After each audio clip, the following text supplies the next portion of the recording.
আশা করি ভালো আছো। সুমিস ডেলি ইউটিউব চ্যানেলে তোমাদের সকল বন্ধুকে স্বাগত জানাই। এছাড়া আজকের কিন্তু ব্লগটা শুরু করছি।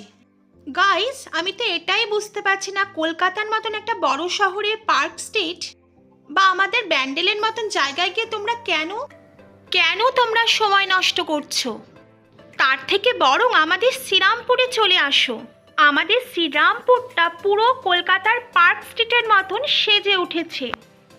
রাস্তায় রাস্তায় অসাধারণ আলোকসজ্জা, তেমন ভিড় দেখো।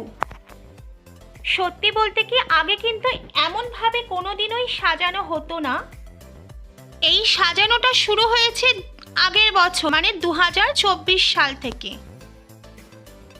আলোকসজ্জার পাশাপাশি রাস্তার ধারে কত সুন্দর সুন্দর দোকানপাট বসেছে, নানান ধরনের খাবারের দোকান বসেছে। গাইস, এখানে শীতকালীন পিঠা পায়েসের দোকানও কিন্তু বসে গেছে। গাইস, আমরা কিন্তু আলোকসজ্জা দেখতে দেখতে হাঁটা পায়ে পৌঁছে গেলাম পুরো শ্রীরামপুর চার্চের কাছে। দারুণভাবে সেজে উঠেছে শ্রীরামপুর চার্চ। গাইস, তোমরা হয়তো অনেকেই জানো না, আমাদের এখানে দুটো চার্চ আছে। গাইস, এই চার্চটা আমাদের শ্রীরামপুর পোস্ট অফিসের পাশে গড়ে উঠেছে। এই দেখো গাইস, কার সাথে দেখা হয়ে গেল? আমার ছোটবেলার বন্ধুর সাথে দেখা হয়ে গেল।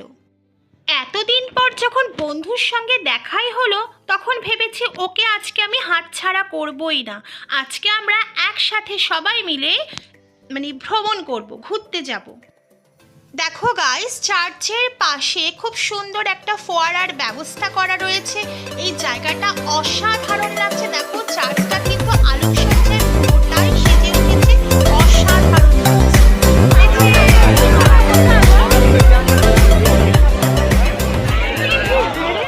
গাইস, দেখো কি সুন্দর সুন্দর পাখি, আর এখানে পাখিদের নিয়ে ছবি তোলার ব্যবস্থাও রয়েছে।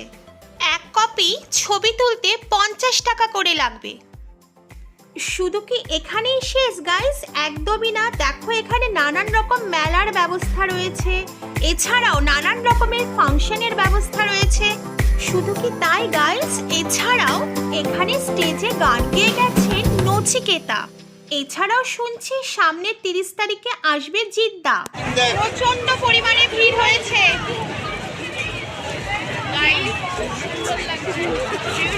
আমরা বাঙালি, আমরা সব ধরনের অকেশনকে আমরা এনজয় করে থাকি। আমরা সবেতেই আছি। হ্যাঁ গাইস, এবার তোমরা জানতে চাইবে শ্রীরামপুর চার্চটা ঠিক কোথায়।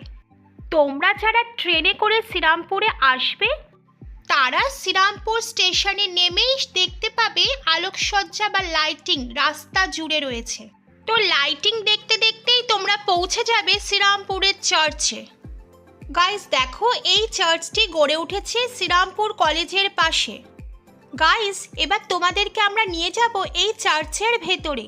সবাই প্রবেশ করছে, আমরাও কিন্তু ধীরে ধীরে প্রবেশ করছি চার্চের ভেতরে। চার্চের ভেতরটা কিন্তু খুব সুন্দরভাবে সাজানো হয়েছে, তবে ভেতরে কিন্তু কোনো ক্যামেরা অ্যালাউ নেই। দেখো, আমাদেরকেই বন্ধ করে দিতে বলছে।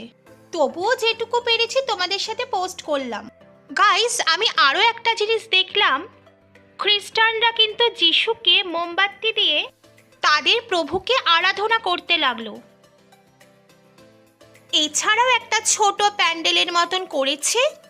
এখানে দেখানো হয়েছে যিশু খ্রিস্টর কিভাবে জন্মগ্রহণ হয়েছে, সবটাই কিন্তু এখানে তুলে ধরা হয়েছে। তো গাইস, আজ হলো ডিসেম্বরের 25 তারিখ, যিশুর জন্মদিনে আরও একটা জিনিস আমার ভীষণ ভালো লেগেছে।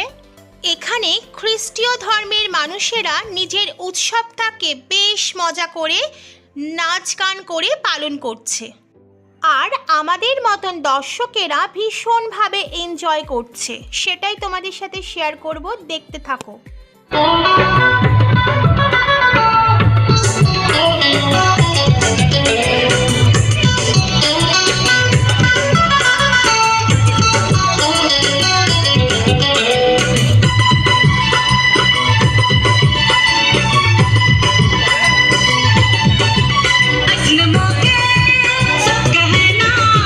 सच तो क्या है नहीं सोचे ना। গাইস আমরা চার্চ থেকে বেরিয়ে আমাদের গঙ্গার ধারে একটা চায়ের দোকানে এসে উপস্থিত হলাম। গাইস বিশ্বাস করো এখানকার চা ভীষণ টেস্টি। 1 কাপ চা 10 টাকা, মাটির ভাঁড়ে খেতে কি সুস্বাদু। তারপর গাইস এটা ওটা আরও অনেক কিছুই খেলাম। ঘুরতে যাওয়া মানে তো শুধু ঘোরাফেরা আর খাওয়া দাওয়া। তো গাইস যদি আমার ভিডিওটা ভালো লাগে অবশ্যই লাইক, কমেন্ট, শেয়ার, চ্যানেলটিকে সাবস্ক্রাইব করতে ভুলো না। পাশে থাকা বেল বাটনটা অন করো যাতে নতুন নতুন ভিডিও পোস্ট করলে তোমাদের ফোনে পৌঁছে যায়। আজকের মতন এটুকুই। তোমরা সুস্থ থেকো, ভালো থেকো, টাটা।